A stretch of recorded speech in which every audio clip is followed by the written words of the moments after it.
Hey guys, it's the Mad Stacker here with another LEGO set review. This one is 70701-1, the Swarm Interceptor from Galaxy Squad. A little bit of a smaller set, only 218 pieces, but really nice if you're looking for a spaceship that isn't a Star Wars ship. I got this set just the other day at Toys R Us. This is currently, for some reason, there's like 4 random sets that are on sale for only $15, and this was one of them. And I've been looking to boost my Galaxy Squad numbers for that big Galaxy Squad review, so decided to pick this one up for 25% off. It's a really fun set. I mean, like I said, it's not very big, but it's worth it, I think. Here it is. This is the Swarm Interceptor. It's a really neat spaceship. Now, the first thing you notice about it after you build it is that no matter which way you turn it, the cockpit always stays there. It's really neat. It's on a little freewheeling Technic pin, and it kind of rotates around with it, which, again, makes it kind of reminiscent of a Star Wars ship. That's kind of the whole thing here. It has all the great features of one of the Star Wars kits without actually being a licensed Star Wars kit. It looks a little bit like an X-wing with the swept forward wings and the guns on the sides there. It's got a couple other really neat features too. It's got a little missile pod in the back here. Now, it shoots flick missiles. I'm not a huge fan of flick missiles, but I like the concept that it pops out of the back, and really when it's down in there, you barely even realize it's there. It's really neat how it just blends into the rest of the ship like that. The front part does come off. See if it's a little hard to pull off because it's on a Technic pin and not an axle and not one of the pins. And then it's got little flip out wings and it flies around on its own. Classic Galaxy Squad double blasters on the front there. I really love them. I always have. This is really neat. Now, the big feature of this one is supposedly it turns into a missile turret, which means that the wings actually bend down. And if you have an intensely flat surface, like, for example, a table, you could set this down on it. Anything else, it's just going to fall over. It's not really well balanced. And then yet, now, does this actually look like a missile turret to you, or does this look like the back of a spaceship that can shoot missiles? A lot of the Galaxy Squad sets kind of have like a dual functionality.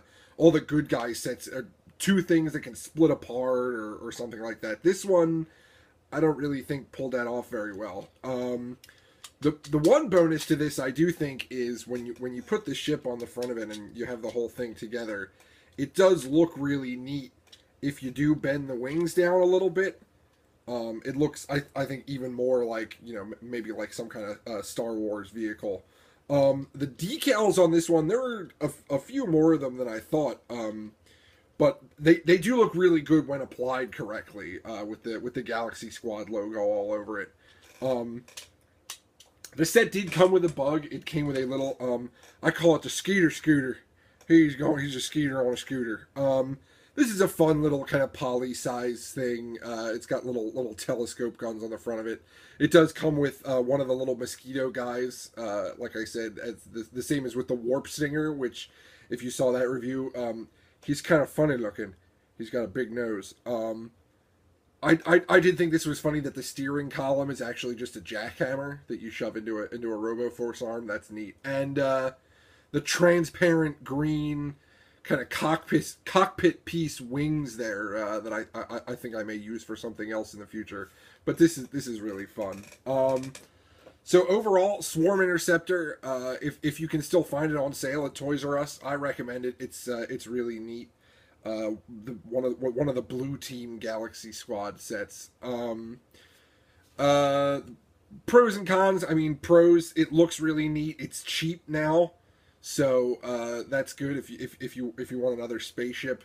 The cons, that dual the dual functionality as the missile turret. They didn't really sell me on that. Not really a lot of great extras with this. Mostly studs and Technic pieces. So, the minifig of the day today is a custom minifig that I kind of made almost out of necessity. If any of you have the Rescue Reinforcements, which is one of the movie sets, it's a great movie set. It's the one that comes with the big fire truck mech. I'm sure I'll review that soon. But that set, like a lot of the movie sets, comes with kind of random, generic minifigs that are just kind of, you know, regular citizens in the movie. But one of them was labeled as the Blacktron fan, which is neat because he actually has a Blacktron shirt. And I cannibalized another minifig, which, long story short, left me with an extra cyborg head. So I built the $6 million hipster. It's basically the Blacktron fan body, the whole body, torso and legs from that Rescue Reinforcement set. The face is not a Ninjago cyborg, but an old agent cyborg called Sawfist. I was a big fan of Sawfist until I cannibalized him for another custom minifig, which I'm sure you'll see soon. So, and that's even the Blacktron fan hair, which between that and the plaid shirt made me label him the $6 billion hipster. He's also got his little custom cyborg pack, which has a pair of scythe blades. I'm not really sure what they're from, actually, but I thought they would make a good pair of wings, and they really do. And that, to commemorate where he came from, he, for some reason, has a robot arm on his backpack with a buzzsaw. Whether it can shoot people or he can saw people as he's flying through the air. A buzzsaw is a buzzsaw, really. It always helps. And that's just on one of the standard neck braces, so you could pop anything on there. So that's the $6 billion hipster. He's a lot of fun. So that's it for this edition of the LEGO review. Check out the Swarm Interceptor. Highly recommended Galaxy Squad set on the cheap. That's it. Thanks.